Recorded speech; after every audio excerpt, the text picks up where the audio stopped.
Study IQ IAS, आपका selection हमारा mission. The scientific prowess of ancient India. Study IQ में आपका स्वागत है। मेरा नाम है आदेश सिंह। आज हम बात करने वाले हैं एंशिएंट इंडिया के साइंटिफिक अचीवमेंट्स की।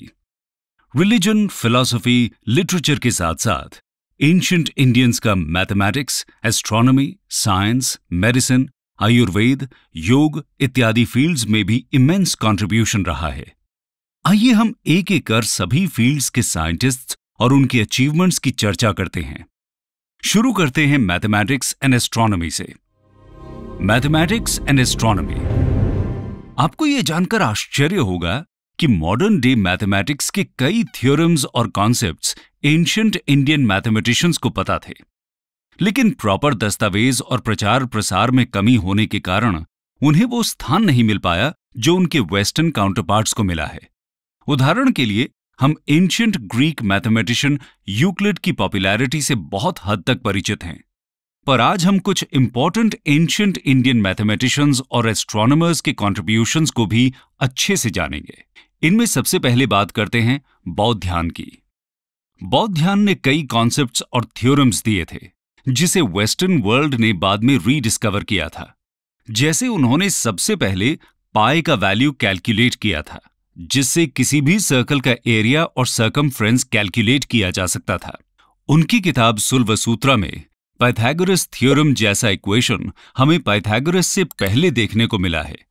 अगले साइंटिस्ट हैं आर्यभट्ट। नाम तो सुना ही होगा। बौद्ध्यान की तरह आर्यभट्ट ने भी इंडिपेंडेंटली पाई की वैल्यू कैलकुलेट की थी। उनके हिसाब से पाई की अप्रॉक्सिमेट वैल्यू 3.1416 थी। आर्यभट्ट 5th सेंचुरी AD के महान मैथमेटिशियन, एस्ट्रोनॉमर, एस्ट्रोलॉजर और फिजिसिस्ट थे। 23 साल की उम्र में ही उन्होंने आर्यभट्टय्या नाम की किताब लिख डाली थी, जो उनके समय की मैथमेटिक्स की कंप्लीट समरी थी। इसमें आपको decimal system, number theory, geometry, trigonometry, algebra और एस्ट्रोनॉमी पर बड़ा अच्छा एक्सप्लेनेशन मिल जाएगा। आर्यभट्ट ने सबसे नोटेबल जीरो का आविष्कार किया था। इसके कारण उन्हें अर्थ और मून के बीच डिस्टेंस निकालने में काफी मदद मिली थी।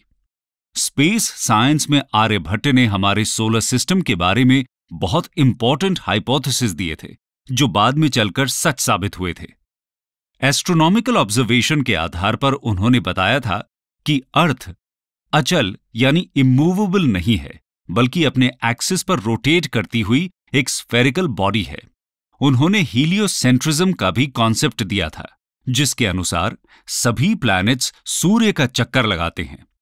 इसके अलावा उन्होंने सोलर और ल्यूनर एक्लिप्स का साइंटिफिक एक्सप्लेनेशन भी दिया था, जिसके बाद लोगों को पता चला कि एक्लिप्स राहु, केतु या किसी राक्षस या डीमन का काम नहीं होता है। उनके इन्हीं महान कॉन्ट्रीब्यूशंस के लिए 1975 में लॉन्च हुए भारत के पहले सैटेलाइट का नाम आर्यभट्ट रखा गया था। आर्यभट्ट के बाद 7th सेंचुरी AD में जन्मे ब्रह्मगुप्त ने मैथमेटिक्स को नई ऊंचाइयों पर पहुंचा दिया था।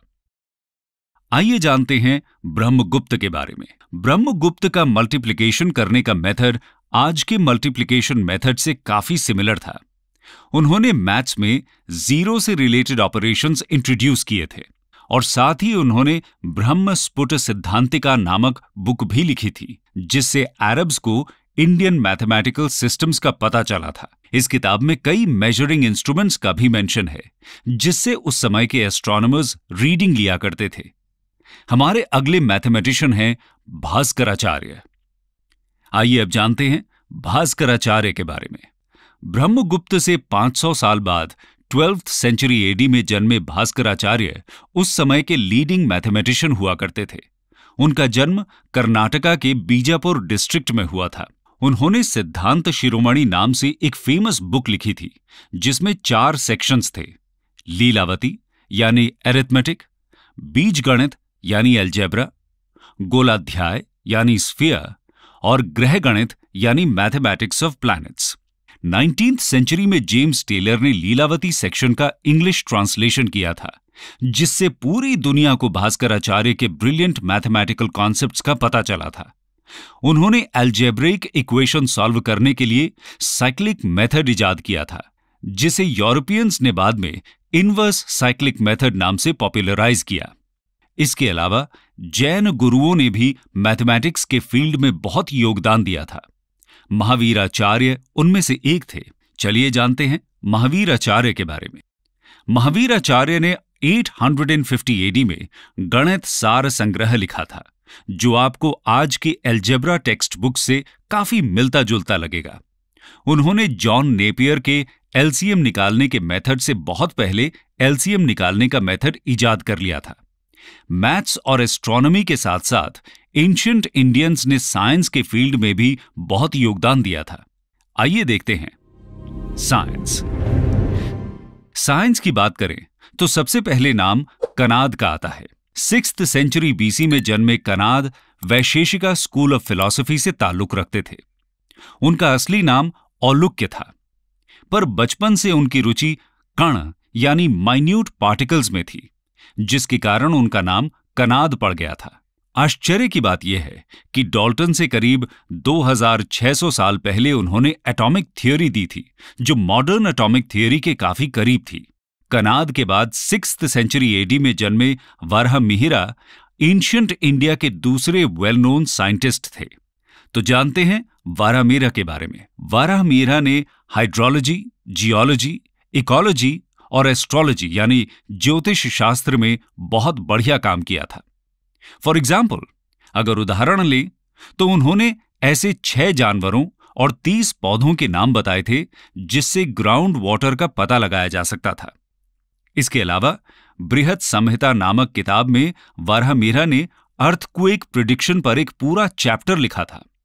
उन्होंने पंच सिद्धांतिका नाम की किताब भी लिखी थी, जिसमें 5 एस्ट्रोनॉमिकल सिस्टम्स को डिस्क्राइब किया गया था।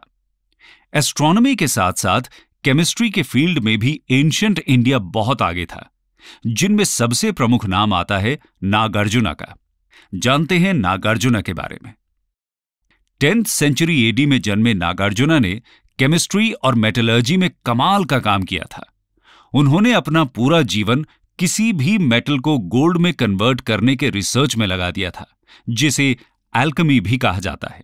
ऑल्दो वो पूरी तरह सफल नहीं हो पाए, पर उन्होंने इस प्रोसेस में एक गोल्ड प्लेटिंग टेक्नोलॉजी डेवलप कर ली, जो आज भी इमिटेशन ज्वेलरी बनाने में यूज किया जाता है। रस रत्नाकरा नाम की किताब में उन्होंने गोल्ड, सिल्वर, टिन, कॉपर जैसे मेटल्स के एक्सट्रैक्शन मेथड पर बहुत डिटेल में लिखा था।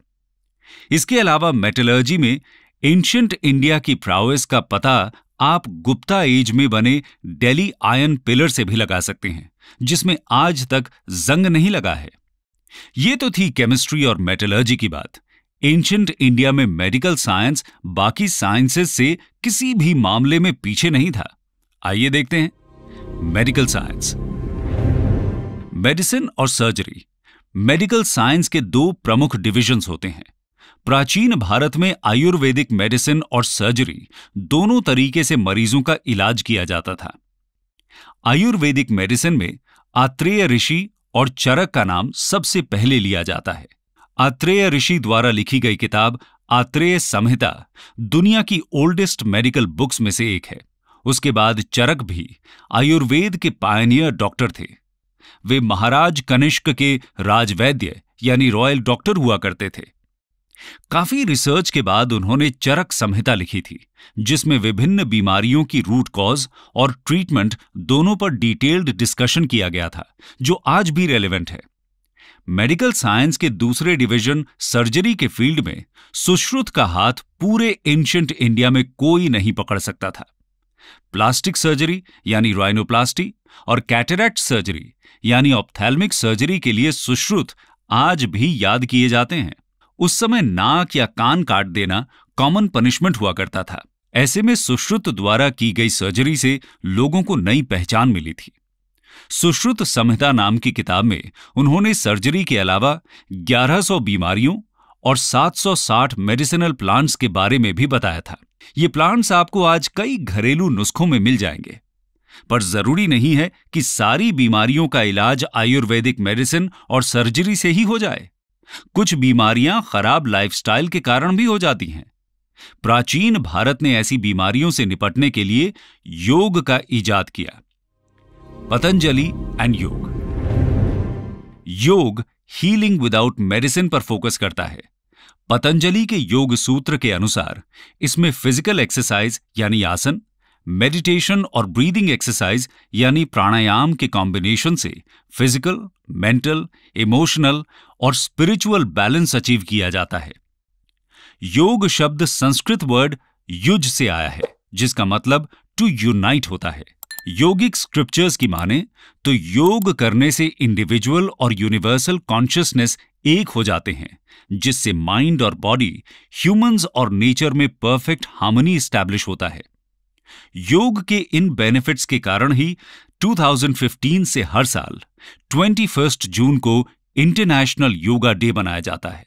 भारत के लिए उसकी रिच एंड ग्लोरियस पास्ट की ग्लोबल रिकॉग्निशन इससे बेहतर और क्या हो सकती है। कंक्लूजन। दोस्तों, जैसा कि हमने देखा, एंशिएंट इंडिया साइंटिफिक अचीवमेंट्स के लिहाज से एक गोल्डन एज था। हिंदुस्तान में डेवलप्ड कई इंपॉर्टेंट कॉन्सेप्ट्स अरब्स द्वारा यूरोप तक पहुंचाए गए थे और ब्रिटिशर्स ने भी इंडिया आने के बाद लीलावती जैसी बुक्स रीडिस्कवर की थीं। एंशिएंट इंडियन साइंटिफिक ट्रेडिशन को बरकरार रखते हुए आज भी इंडियन साइंटिस्ट्स ग्लोबल प्रॉब्लम्स के सॉल्यूशंस में अपना योगदान देते हैं। इसका अच्छा उदाहरण है साल 2000 के आने से पहले Y2K कंप्लायंट कंप्यूटर प्रोग्राम्स का बनाना। इस प्रॉब्लम से निपटने के लिए हमारे साइंटिस्ट्स ने दिन रात मेहनत कर पूरी दुनिया के बैंकिंग सिस्टम, एयर ट्रैवल इत्यादि को क्रैश होने से बचाया था। हिस्ट्री सीरीज का ये एपिसोड कैसा लगा, कमेंट सेक्शन में जरूर शेयर करें। स्टडी IQ IAS, आपका सिलेक्शन हमारा मिशन।